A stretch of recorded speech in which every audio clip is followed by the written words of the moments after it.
I was working my regular 7 to 7 night shift in a bone marrow transplant unit with one other nurse.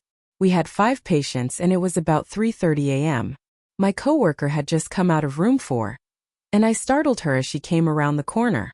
Well, she had been impeding a urinal when the bathroom door had closed on her, which of course freaked her out and she spilled urine on herself, but I digress. She proceeded to tell me that there was a young gentleman who had been in that room who had died a rather gruesome death. Evidently this man was slated to go home, but one night around 4, the nurses heard a thump, the sound of someone falling. They rushed in the room and this man was in the bathroom, central line out and blood everywhere. They coded him, but he died right there in the bathroom. No one is sure why he pulled his line, or what had happened, but evidently the scene was a bloodbath. Horrible, horrible. Now here comes the scary part. A few weeks later, a sweet little old lady is in that room and asks the nurse if someone had died in there. The nurse explained that this is a hospital, and it was likely that someone could have died. Well, the lady says, well, I think a young guy died in here. The nurses asks why. The lady responds, 'cause he's talking to me. Ag. Okay, I'm not making this up. This lady has a central line, triple lumen. The nurse goes in there and there is blood everywhere. One of her lines is cut. Not pulled out, but cut. There are no scissors in the room. The lady says, he did it. Oh my gosh. Even the doctors were trying to get a priest or something to come in and say some prayers in that room. On December 6, 2017, a woman who had recently given birth to a new baby suffered a pulmonary embolism.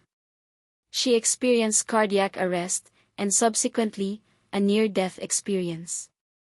The following is an excerpt from that experience. The light began in the corner of the room near the ceiling, just behind my husband. My energy began leaving my body and flowing into the light. I began having visions of my life, not just this one but every life I had ever lived. I was shown key points in my lives. I then was given visions of the bad things I had done, as well as the good. My good seemed to outweigh the bad, although in past lives, I had done some pretty appalling things. I did encounter familiar energies of loved ones who had passed from this lifetime and other past lives. They were not physical matter, just energy. I knew them instantly and they knew me, especially those who had been with me in other lives beyond this one. These visions came from within my subconscious and I understood things that I couldn't possibly have known. I was not met by another entity who claimed to be God. I suddenly was well versed in the knowledge of how the universe works and where dark energy and matter come from. I was shown a small portion of what my future holds as my purpose in this life was revealed to me. My purpose is to love and be loved and to teach and be taught. I am to be a beacon for those like me, those who have experienced a life-altering reality and are seeking understanding. I was to raise my children to lead from their hearts and accept all of humanity to help them seek balance and understanding. One of the best, and the scariest happened to me in high school. I was in the photography class, and being a straight-up goth at the time, the best way I could think of to impress this beautiful 6-foot-tall death rock queen I liked was to take her out to a graveyard to take slightly sexy vampire pictures. Of course, the old third wheel, my best friend, came along too. This particular graveyard was really messed up. I swear to Crom I'm not making this up, but it was on top of a hill, in the middle of a pretty ghetto area of West Atlanta, with these giant, old-fashioned concrete water slides carved down the side.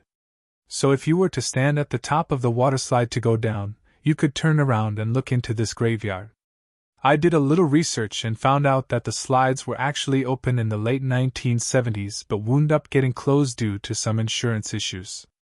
It was kind of one of those places that the local kids knew about, so the slides were covered in skater graffiti and there were beer bottles and assorted litter all over the place. But that little graveyard, man, it was fucked up. When you walked up the hill to the slides, it was kind of out in the middle of this field behind a construction equipment storage place. The first thing you saw was this little waist-high stone wall surrounding the graveyard. It was really old. The gravestones were so worn and ill-kept that either the lettering on them was illegible, or there never was any.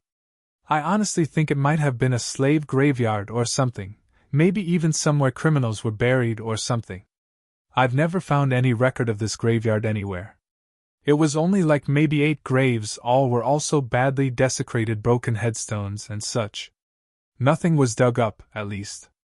Anyway, we put on the fake vampire teeth, got out the fake blood and so forth and goofed around taking pictures. No big deal. Truth be told, I think the real danger of being up there was more along the lines of being there while a drug deal was going on or some troublemakers decided to show up, nothing supernatural. So we went back to my friend's house and we were waiting in the living room for his mom to come home because he wanted to get some money so we could go rent a movie. Just hanging out. He got up and looked outside and asked, "Do you guys hear someone crying?" We didn't. He thought it might be over at the neighbor's house or something. A few minutes later, I was walking out of his kitchen and I saw the front door handle turn and the door opened. Oh good, there's Chris, Mom, I thought. But no one was there. Heather said, "Michael, go. Shut the door right now." I walked over to the door and in the carport, about 5 feet in front of the door, there was like this swirl of leaves blowing around almost like someone running a leaf blower. There was no wind. It was really cold, even though this was in the late spring. I shut the door and turned around pale white. There was something there. Heather said, "I'm sorry, we should go back to the graveyard." Ha! Like that was going to happen at that point. But then she opened her backpack. Chris. And I didn't see her do this, but she had put a piece of one of the gravestones that was broken in her bag. Needless to say, we made her ass go back up the hill and return it. No idea what all that was about.